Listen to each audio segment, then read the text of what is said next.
Quelques jours à peine après que les familles ont essayé de communiquer avec les otages via haut-parleurs à la frontière entre Israël et Gaza, l'armée israélienne a annoncé que 6 otages avaient été retrouvés dans un tunnel au sud de Gaza.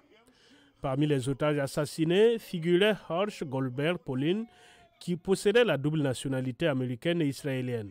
Ils ont été cruellement assassinés par des terroristes du Hamas peu avant qu'on ne puisse les secourir.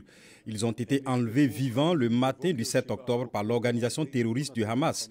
Leurs corps ont été retrouvés lors de combats à Rafah dans un tunnel souterrain à environ 1 kilomètre du tunnel dans lequel nous avons sauvé Farah Al-Qadi il y a quelques jours.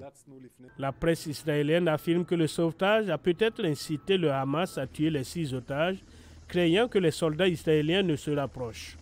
Il a été également rapporté que 3 des 6 otages tués, dont Goldberg Polin et 2 femmes, devaient être libérés pour des raisons humanitaires dans le cadre de la première phase d'un cessez-le-feu. Lors des manifestations de masse organisées dans tout le pays, les protestateurs ont affirmé que le gouvernement sabotait l'accord de libération des otages en faveur du maintien d'une présence militaire le long de la frontière entre la bande de Gaza et l'Égypte. Cette décision politique a été confirmée par les ministres du gouvernement il y a quelques jours et, selon la presse israélienne, le premier ministre Benjamin Netanyahou a reconnu que leur décision signifiait probablement l'échec des négociations sur l'accord de libération des otages. Mais après l'assassinat des 6 otages, M. Netanyahou a accusé le Hamas d'être responsable de l'absence d'accord sur les otages. Ces jours-ci, alors qu'Israël mène des négociations intensives avec des médiateurs pour parvenir à un accord, le Hamas continue de refuser fermement toute proposition. Quiconque assassine des personnes enlevées ne veut pas d'un accord.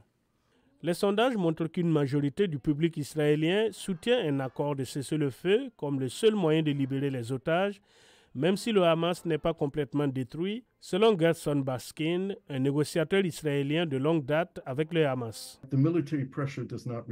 La pression militaire n'a pas permis de libérer les otages. 8 otages ont été sauvés lors d'opérations. Il y a encore 100 otages à Gaza. Si nous avons appris quelque chose, c'est que la pression militaire ne les sauvera pas. La pression militaire les tuera. Ce lundi, malgré la décision d'un tribunal de travail demandant la fin de la trêve générale lancée dans la matinée, des milliers de personnes sont encore descendues dans la rue pour mettre la pression sur le gouvernement en vue d'obtenir la libération des otages.